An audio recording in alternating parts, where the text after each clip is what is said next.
Hello everyone, my name is Roya, and it's been way too long since I last did a Top 5 Wednesday, so here I am. So the Top 5 Wednesday was created by Ginger Reads Laney, and it is hosted by Thoughts on Tomes, and today's topic is side ships. So who you ship, who is not the protagonist. So I actually have a couple that might be spoilers, so I'm not going to necessarily say who they are. I'm just going to hold up the book and say like blah blah.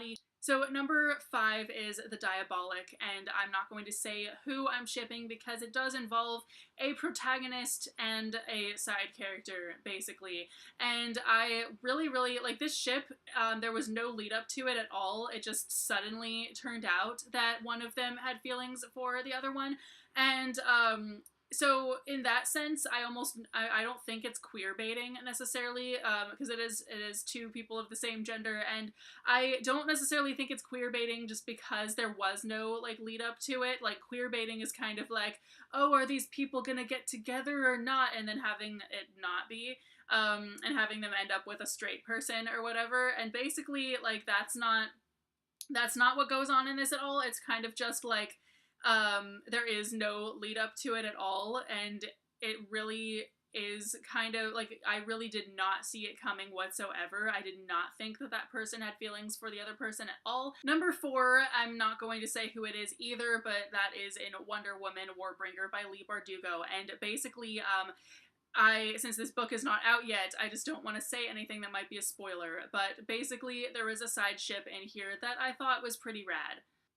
Coming in at number 3 is Cheryl and Karen from the Arrows of the Queen series, and basically the whole deal here is that even though these people aren't super well-rounded characters and we don't see them as a couple that much, I just really love the fact that a fantasy, like a high fantasy written in the 80s, had a lot of like queer characters in it.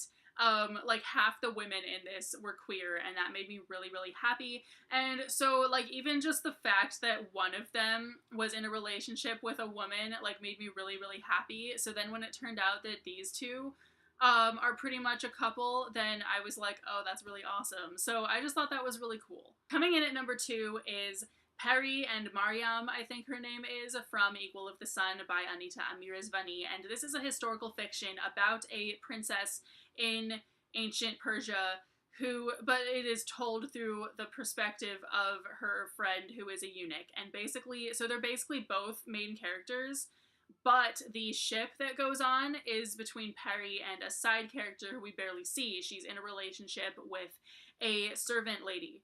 And I just loved that. Like, even though Mariam, or whatever her name was, I think it was Mariam, they are not, like, she's not a major character at all. We really don't get to know her very well in this book at all, but we do kind of see their relationship, and it's really awesome and all of that. So I really enjoyed that aspect of it so much.